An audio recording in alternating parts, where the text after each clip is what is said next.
நேத்து நடந்த மேட்ச்ல எனக்கு இந்த விஷயம் மட்டும் சுத்தமா புரியலங்க. அது ஏன் அப்படின்னு சொல்லிட்டு நிறைய பேத்துக்கிட்ட கேட்டு தெரிஞ்சுக்கிட்டேன். என்ன மாதிரியே யாராவதுக்கு இந்த நியூஸ் தெரியாம இருந்திருந்தா இந்த மாதிரி ஒரு விஷயம் இருக்கு அப்படிங்கறத தெரிஞ்சுக்கோங்க. நேத்து நடந்த மேட்ச்ல சனாக்கா ஆஃப் கிரீஸுக்கு வந்துட்டாரு. சஞ்சு சாம்சன் ரன் அவுட் பண்ணிட்டாரு. அதுக்கு அப்பீல் கேட்டு அம்பையரும் அவுட் கொடுத்துட்டாப்ல. ஆனா உடனடியா பாத்தீங்கன்னா சனாக்கா பாத்தீங்கன்னா ரிவ்யூ எடுக்கிறப்பல ரிவ்யூ தேர்ட் அம்பையர் கிட்ட போகுது. அதுக்கப்புறம் அது நாட் அவுட் அப்படின்னு அறிவிக்கப்படுது. இதுக்கு பின்னாடி என்ன விஷயம் நடந்துச்சு, ஏன் அவுட்னு சொன்னதை நாட் அவுட் ஆக்குனாங்க, இதை பத்தி டீடைலா தெரிஞ்சுக்கலாம் வாங்க. ஹர்ஷ்தீப் சிங் சனாக்காக்கு ஒரு வைட் ஆர்க்கர் போடுறாரு. அதை அவர் மிஸ் பண்றாப்ல. மிஸ் ஆகும் போதே பாத்தீங்கன்னா ஹர்ஷ்தீப் சிங் கேட்ச் அப்படிங்கிற மாதிரி அவரு கையை தூக்கிடுறாப்ல. அந்த சமயத்துல சனாக்காவும் பாத்தீங்கன்னா நடு கிரவுண்டுக்கு வர சஞ்சு சாம்சன் ரன் அவுட்டும் பண்ணிடுறாப்ல.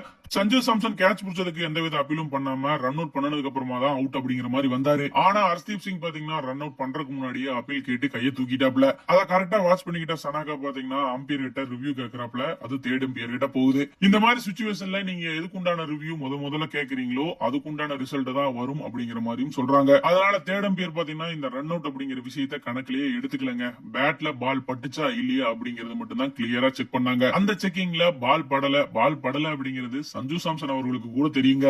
ஆனா ஹர்ஷ்தீப் சிங் பண்ண ரியாக்ஷனுக்கும் சனாக்கா வெளியே வந்ததுக்கும் அம்பையர் பாத்தீங்கன்னா இவங்க பேட்டரிக்கு தான் அவுட் கேக்குறாங்க அப்படிங்கிற மாதிரி அவுட் கொடுத்துட்டாப்ல. ஆனா அதெல்லாம் கணக்குல எடுத்துக்க மாட்டாங்க. எது முதல்ல அப்பீல் பண்றாங்களோ அதுக்கு தான் ரிவ்யூ அப்படிங்கிற மாதிரி ஒரு சிஸ்டம் இருக்கு. அது மட்டும் இல்லாம ரிவ்யூ கேட்டு நாட் அவுட் வந்ததுனால அந்த பாலும் டெட் ஆகுது. அதனாலதான் அவுட் கொடுத்த டிசிஷனை நாட் அவுட் அப்படின்னு மாத்தினாங்க. அது கொஞ்ச நேரத்துக்கு பாத்தீங்கன்னா கிரவுண்டுக்குள்ள ஒரு சலசலப்பா இருந்துச்சு. சரி ஒரு சான்ஸ் கிடைச்சிருக்குதே சனாக்கா யூஸ் பண்ணிக்குவாருன்னு பார்த்தா அடுத்த பாலே பொழந்து புடிச்சிட்டு அவுட் ஆயிட்டாப்ல. அதுக்கு அப்பவே போயிருக்கலாமாடா அப்படிங்கிற மாதிரி தான் பாக்குற எல்லாத்துக்கும் இருந்துச்சு. நேத்து ஒரு வழியா அப்படி இப்படின்னு இந்தியா ஜெயிச்சிட்டாங்க. இருந்தாலும் இந்த ரூல்ஸை பத்தி நீங்க என்ன நினைக்கிறீங்க அப்படின்ட்டு கமெண்ட் பாக்ஸ்ல மறக்காம கூட ஷேர் பண்ணிக்கோங்க.